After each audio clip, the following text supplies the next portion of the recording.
দেখো বন্ধুরা, সকাল সকাল চলে আসলাম রান্নাঘরে। এটা হয়েছে মাছ ভাজা বসিয়ে দিলাম। এটা হচ্ছে রুই মাছ, জ্যান্ত রুই মাছ। জ্যান্ত রুই মাছ নিয়ে এসছে। আর এই দেখো বাটা মাছ নিয়ে এসছে, বাটা মাছেও জ্যান্ত। আর দেখো রুই মাছটা দিয়ে যে আমি চিচিঙ্গা দিয়ে, আলু দিয়ে, কাঁচা লঙ্কা দিয়ে, রাঁধুনি সোমবার দিয়ে আমি এই তরকারিটা করবো। এটা হচ্ছে আমরা খুব ভালো খাই। চিচিঙ্গা দিয়ে অনেকে মাছের ঝোল খায় না, জানেও না, আবার বলে যে বাবা তোমরা চিচিঙ্গা দিয়ে মাছের ঝোল খাও, কিন্তু আমরা খাই। আমি অনেক ভিডিওতে দেখিয়েছি তোমাদের চিচিঙ্গা দিয়ে মাছের ঝোল করেছি। এটা আমার শাশুড়ির কাছ থেকে শেখা আমার। তা চলো আমি চিচিঙ্গা দিয়ে মাছের ঝোল করবো। আর এই মাছটা শুধু বাটা মাছটা একটু ঝাল করবো, তোমাদের দেখাবো আমি মাছটা ঝাল করে। আর এই দেখো তোমাদের দাদাভাই কী বাজার নিয়ে এসছে, কলমি শাক নিয়ে এসছে, টমেটো নিয়ে এসছে, বেগুন নিয়ে এসছে। এখান থেকে অল্প করে বাজার নিয়ে এসে, আজকে আর সোদপুর বাজারে যায়নি, আমাদের পাড়ার থেকে একটু বাজার করে নিয়ে আসলো। এখন কী রান্না করবো, কী কাটবো আমি গুছিয়ে নিয়ে যেতে পারিনি এখনও। কাটবো ধীরে সুস্থে। আগে আমি ভাইয়ের এই যে মাছটা কেন বসিয়েছি বলো তো, আগে ভাইয়ের খাবারটা বসাবো। এই দেখো ওর চাল ডাল সবজি ভিজিয়ে রেখেছি। আজকে ওকে কোনো সবজি দিনই, শুধু পেঁপে আলু আর চাল ডাল আর মাছ এই দিয়ে ওর সবজিটা আজকে করবো। এই জন্য আগে মাছটা বসিয়েছি, মাছ ভাজা না হলে ওর খাবারটা বসাতে পারবো না। আমি ওর খাবারটাকে বসিয়ে নিই, তারপরে কাটাকাটি করবো। তো চলো রান্না হলে তোমাদের আমি দেখাবো যে কীভাবে কী রান্নাটা করলাম। দেখো বন্ধুরা, এই যে আমার রান্না হয়ে গেছে। বলেছিলাম চিচিঙ্গা দিয়ে আলু দিয়ে এই যে মাছের ঝোল করবো। এই দেখো কাঁচা লঙ্কা দিয়ে, রাঁধুনি সোমবার দিয়ে আমি এই দেখো মাছের ঝোল করেছি। এরকম তোমরা করে খেয়ে দেখবা কত ভালো লাগে চিচিঙ্গা দিয়ে। চিচিঙ্গা সবসময় ভাজা, সবসময় তরকারি, এসব তো ভালো লাগে না। মাঝে মাঝে এরকম মাছ দিয়ে করে দেখবে, জ্যান্ত মাছ দিয়ে দেখবে খুব ভালো লাগে। আর এই দেখো উচ্ছে তরকারি করেছি, রসুন সোমবার দিয়ে, কাঁচা লঙ্কা দিয়ে, উচ্ছে আর আলু দিয়ে তরকারি করেছি। আর এই যে বাটা মাছটা বলেছিলাম ঝাল করবো, এই যে বাটা মাছটা ঝাল। কেন অনেকে যদি সবজি তরকারি না খায়, এই জন্য বাটা মাছটা ঝাল করেছি ওদের জন্য।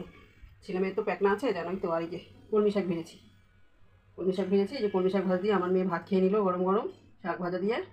আর এই দেখো ভাত ভাত করে দিয়েছি, এই যে গরম ভাত ও খেয়ে নিল। তো চলো এই রান্না করেছি।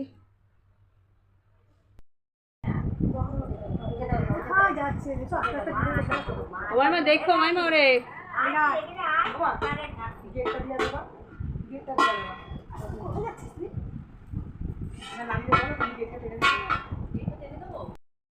দেখো বন্ধুরা, আজকে আমার জায়ের ঘরে মাতৃসঙ্গ ছিল।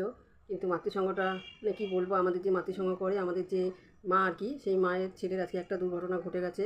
অল্প বয়সের ছেলে, একদম 30 বছরের ছেলে, বিয়ে শাদিও করেনি এখনও।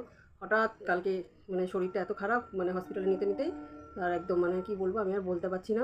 যার জন্য আমরা একটু দেখতেও গেছিলাম, কিন্তু দেখতে গিয়ে আর কী বলবো বলো, কিছুই ভালো লাগছে না। দুপুরবেলা আসলাম, এসে খাওয়া দাওয়া করতে ইচ্ছা করছিল না। কিন্তু মাতৃসঙ্গ তো আর বন্ধ করা যাবে না। তাই আমাদের অন্য অন্য বোনরা যারা মানে দলের সাথে থাকে, তারা এসে একটুখানি হালকা মানে শুধু নামটুক করে তারা ছেড়ে দিল। যেহেতু দাদার আদেশ যে বন্ধ করা যাবে না, তার জন্য মাতৃসঙ্গ নামটুক শুধু করলো, আমাদের প্রার্থনাটা করে আমাদের মানে সঙ্গটা শেষ করলো। এইটুখানি তাই তোমাদের দেখালাম, বেশিটা দেখাতে পারলাম না। যদি সঙ্গটা ভালো হতো ঠিকঠাক করে তাহলে দেখাতে পারতাম। ঠাকুরের দয়ায় যেটুখানি হয়েছে ওটুখানি তোমাদের একটু ঠাকুরটা শুধু দেখালাম জায়ের ঘরে। আমার ঘরে মাতৃসঙ্গ ডেটটা এখনও নেওয়া হয়নি। আর এখন বৌদি কী করবে, এখন তো এই অবস্থা, এখন তো আর মনে হচ্ছে না শ্রাবণ মাসে আর দিতে পারবো। হ্যাঁ, সেই ভাদ্র মাসে গিয়ে আমার সৎসঙ্গ দিতে হবে। ঠাকুর যদি চায় তাহলে ভাদ্র মাসে সৎসঙ্গটা দিতে পারবো। ঠাকুর না চাইলে তো কিছু হয় না। আর কী বলবো বলো, কিছু বলার নাই। দিদিরা মানে লোক ঘরে ভর্তি হয়ে যায় মাতৃসঙ্গতে। আজকে মানে 4-5টা দিদিরা এসছে, তারা এসেই একটুখানি ঠাকুরের নাম করে, যেহেতু দাদার আদেশ একটুখানি নাম করে, তাই মাতৃসঙ্গটা ওখানেই শেষ করলো। ভুল টুটি যদি হয়ে থাকে বললো যে ক্ষমা করে দাও, সবাই তো সব কিছু পারে না। তাও মানে দলের সাথে থাকতে থাকতে যেটুকু শিখেছে ওইটুকুই মাতৃসঙ্গ করে তারা চলে গেল। তোমাদের এইটুকুই দেখালাম। মানুষের বিপদের কথা বলা যায় না তো, মানে কি বলবো, মানে এই মানুষ ভালো এই খারাপ। এত খারাপ লাগছে, আমরা একসাথে চলি, একসাথে ঠাকুরের পথে হাঁটি, কিন্তু আজকে যে এত বড় একটা বিপদ হলো, তার মানে আমাদের মানে আমরা তাকে গুরু বোন হিসাবেই মানি, আমরা তাকে মানে মায়ের জায়গাটাই দিয়ে গুরু মা বলেই ডাকি। তার এত বড় একটা বিপদ আজকে হয়েছে, যার জন্য আমার জায়ের ঘরে মাতৃসঙ্গটা ঠিকঠাকভাবে হলো না। তাও ঠাকুরের দয়ায় যেটুকু হয়েছে ওটুকুই তোমাদের সাথে শেয়ার করলাম।